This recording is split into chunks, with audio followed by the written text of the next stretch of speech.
buenos días, yo les voy a hablar sobre clonación. ¿Qué es la clonación humana? De acuerdo con el aspecto reproductivo, clonar es aislar y multiplicar un segmento del genoma. Sin embargo, en un contexto más amplio, significa obtener uno o varios individuos a partir de una célula somática o de un núcleo de otro individuo, de modo que las especies clonadas son idénticas o casi idénticas al original. Con la clonación se consigue que el individuo posea los mismos genes que el padre o la madre. Puede obtener entonces lo mismo, hombre o mujer, con esta técnica. La reproducción sexual es sustituida por artificial. Sin embargo, los genes lo aportan lo único al individuo, cuyo descendiente tendrá los mismos genes, aunque esté demostrando científicamente que es posible que sus rasgos puedan variar. No es posible conseguir una copia exacta respecto a lo físico. Cada persona tiene grupos de células que se activan en un determinado momento que dan lugar a los cambios en su imagen. Su personalidad, por suerte, tampoco será idéntica, puesto que esta se encuentra influenciada por el modo de educación, las motivaciones que reciba y el entorno en el que crezca y se desarrolle. Además, si una persona tuviera una determinada enfermedad hereditaria, mientras que con la reproducción sexual solo hay un determinado porcentaje de transmitirla esta a sus descendientes. Con la clonación, este porcentaje sería del 100% de que la contraigan, puesto que con la manipulación genética no es posible corregir los defectos o los errores. Incluso al ser tratados, los genes humanos pueden producirse más fácilmente una mutación. Es decir, es un proceso equivalente a la fabricación artificial de gemelos homocigóticos. Se dio lugar en el año 1997 a la oveja Dolly, y fue el primer mamífero clonado con éxito, la cual no solo inauguró un amplio zoológico de duplicados genéticos al que se sumaron luego muchos otros tantos. Se distinguen dos tipos según su finalidad. La reproductiva tiene el objetivo de crear personas idénticas, y la terapéutica limita a la obtención de embriones y a partir de ellos obtener células madres para tratar enfermedades incurables. La palabra clon deriva del término griego con el que se designa los retoños. Se refiere a un individuo genéticamente idéntico a otro, el cual proviene por reproducción asexuada o en seres diferenciados sexualmente por reproducción sin fecundación. En la naturaleza existen especies clónicas como los protozoos, organismos unicelulares que se reproducen por mitosis. La clonación terapéutica se encamina a la manipulación de células embrionarias procedentes de un paciente, a partir del cual se pueden desarrollar tratamientos en los cuales el problema de rechazo se eliminaría. Las células embrionarias o troncales poseen la peculiaridad de que pueden dar lugar a cualquiera de los 200 tejidos del ser humano, lo que promete revolucionar el campo de los trasplantes y el tratamiento de enfermedades como el Alzheimer y Parkinson.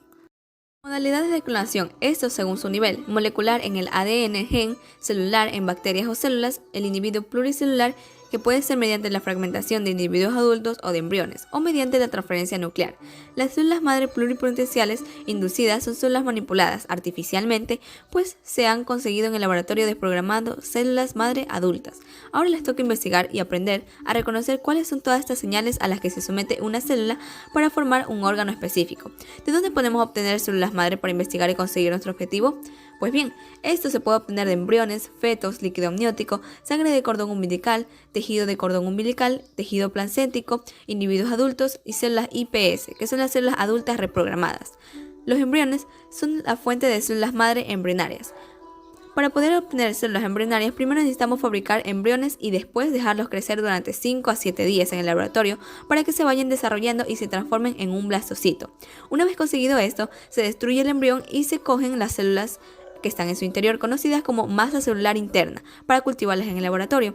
Esas células son el origen de las células madre embrionarias. Hay tres tipos diferentes en base al momento en el que se puede obtener: las células madre embrionarias, las células madre adultas o somáticas y las células madre pluripotenciales inducidas, también conocidas como células iPS. La clonación por transferencia nuclear se realiza de la siguiente manera: se coge un óvulo femenino al que se le extrae el material nuclear, se extrae el núcleo de una célula adulta del individuo a clonar, se transfiere el núcleo extraído de la célula adulta al óvulo, y a partir de aquí tenemos un cigoto artificial que podrá, tras su desarrollo embrionario, crecer hasta convertirse en un individuo clónico genéticamente idéntico al individuo del que se extrajo la célula adulta. Esta es la clonación con fines reproductivos.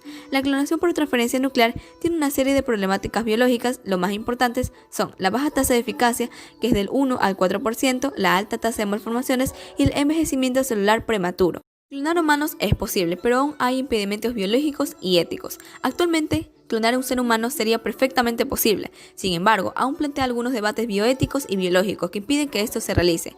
Son y Juan, de pocas semanas de vida, se han presentado como los primeros primates en llegar al mundo gracias a la técnica que hizo posible a Dolly hace 20 años, aunque en realidad no ha sido exactamente igual. En vez de utilizar células adultas, se emplean núcleos tomados de células fetales. Sin embargo, debido al parecido genético de los primates con los seres humanos, el tema de la clonación en la especie humana ha vuelto a ponerse sobre la mesa. Para los especialistas, la clonación humana no resultaría un grave problema si se hiciera solamente para fines terapéuticos, es decir, como una forma de clonar órganos que pudiese servir para ser trasplantados y ayudar en el tratamiento de enfermedades crónicas degenerativas. Eso garantizaría que los órganos trasplantados, por ejemplo, no tuvieran un rechazo inmunológico y se podrían atacar enfermedades que hasta ahorita no tienen cura. Otros científicos estiman que aunque existe la posibilidad, clonar humanos es muy difícil debido a la complejidad de las células humanas. Es poco posible que el núcleo de las células contenga la misma información genética que se replica y hereda en todas las células del organismo. En el caso de que se diera el paso definitivo y la ingeniería genética hiciera posible un clon humano, su creación estaría repleta de dilemas éticos. Un clon sería una persona sin una identidad individual, no solo la identidad biológica, sino el significado sobre el que construimos nuestra identidad. Al final, el clon se preguntará, ¿quién soy en realidad? ¿Cuál sería la razón para que alguien quisiera tener una réplica de sí mismo? Este puede ser inconfesable. Quizás tenga algo que ver con el narcisismo, con un deseo de eternizarse en una copia, o puede ser que alguien quisiera crear así un ejército de trabajadores. Esto puede ser algo realmente monstruoso. En la última reunión de la OMS se planteó a la ONU que prohíba toda investigación relacionada a la clonación humana por sus implicaciones bioéticas y por lo tanto han firmado dicha petición muchos representantes a nivel mundial. Sin embargo, los países pro clonación son Bélgica y Reino Unido, que permiten la clonación desde junio del 2004, y los países clonadores de Asia, Japón, Corea del Sur, Singapur y China. Italia, en cambio, propone una solución intermedia, pidiendo la prohibición de cualquier intento de crear vida humana. El Comité Legal de la Asamblea General de Naciones Unidas aprobó el 18 de febrero del 2005 una resolución que insta a los gobiernos de los diferentes países a prohibir todas las formas de clonación humana, dado que son incompatibles con la dignidad y protección de la vida humana. Pone veto a la clonación reproductiva, pero también a la terapéutica. Además, impedir la explotación de la mujer como donante de óvulos. Algunos países como Bélgica y Gran Bretaña ya han mostrado su disposición a hacer oídos sordos a la recomendación de la ONU. Se han sumado Suecia, China, Holanda y Singapur. Muchísimas gracias.